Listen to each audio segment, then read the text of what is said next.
Channel Vikas Sir Accountancy Amritsar. Today we are going to discuss about the topic dissolution. But a dissolution topic एक ऐसा है जिसमें ledger accounts भी आ सकते हैं और जर्नल एंट्रीज भी आती हैं. अगर आप एक चीज सीख लोगे ना, रियलाइजेशन अकाउंट का फॉर्मेट, तो इससे आपकी जो है वो आपकी एंट्रीज भी बन जाएंगी और आपका अकाउंट भी बन जाएगा. एक चीज याद रखना, रियलाइजेशन अकाउंट में हमने सारे एसेट्स ट्रांसफर करने हैं. सारे एसेट ट्रांसफर करने हैं, ना तो कैश और बैंक करना है, ना फिक्टिशियस एसेट्स करना है. अब आप कहोगे सर कैश और बैंक के बैलेंस को ट्रांसफर क्यों नहीं किया? Because they are already in the realize form, that is why we will not transfer that to the realization account. Fictitious assets कौन कौन सी होते हैं? फिक्टिशियस एसेट्स होते हैं जो हमारे डेफर्ड रेवेन्यू एक्सपेंडिचर हैं, एडवर्टीजमेंट सस्पेंस हैं, या हमारा प्रॉफिट एंड लॉस अकाउंट का डेबिट बैलेंस है. और लायबिलिटीज में हम सारी लायबिलिटीज ट्रांसफर करते हैं. पार्टनर का कैपिटल बैलेंस ट्रांसफर नहीं करते, जर्नल रिजर्व ट्रांसफर नहीं करते, प्रॉफिट एंड लॉस अकाउंट का क्रेडिट बैलेंस ट्रांसफर नहीं करते, और पार्टनर्स का लोन अकाउंट ट्रांसफर नहीं करते. अगर कोई एसेट बिक जाता है तो एंट्री क्या होती है? बाय कैश और बैंक. अगर कोई एसेट पार्टनर ले जाता है तो बाय पार्टनर्स कैपिटल.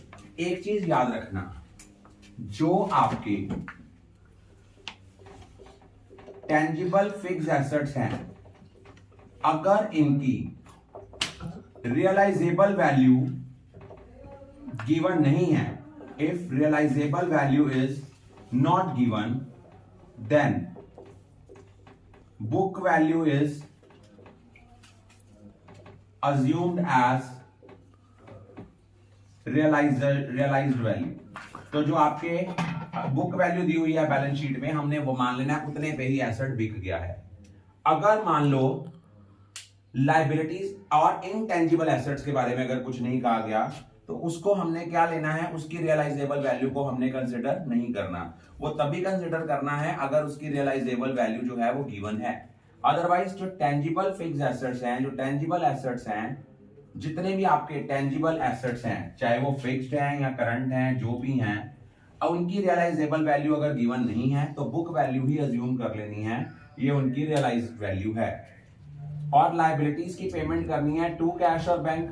अगर कोई लायबिलिटी पार्टनर ले जाए तो एंट्री क्या आती है? To partners capital account. और अगर हम एक्सपेंसेस पेमेंट करते हैं डिसोल्यूशन के, टू कैश और बैंक. अगर कोई पार्टनर फर्म के बिहाफ पे एक्सपेंसेस पे कर रहा है, टू कंसर्न पार्टनर्स कैपिटल. किसी पार्टनर को रेम्यूनरेशन देनी है, टू कंसर्न पार्टनर्स कैपिटल. अब इस क्वेश्चन में मान लो आपने जर्नल एंट्री बनानी है. ध्यान से देखो, जर्नल एंट्री है एसेट रियलाइज्ड. तो देखो यहां क्या है, ये किधर वाली साइड पे आता है? रियलाइजेशन अकाउंट की क्रेडिट साइड पे. इसकी जर्नल एंट्री क्या बनेगी? कैश या bank account debit to realization. अगर किसी लायबिलिटी की पेमेंट की है तो एंट्री क्या होती है?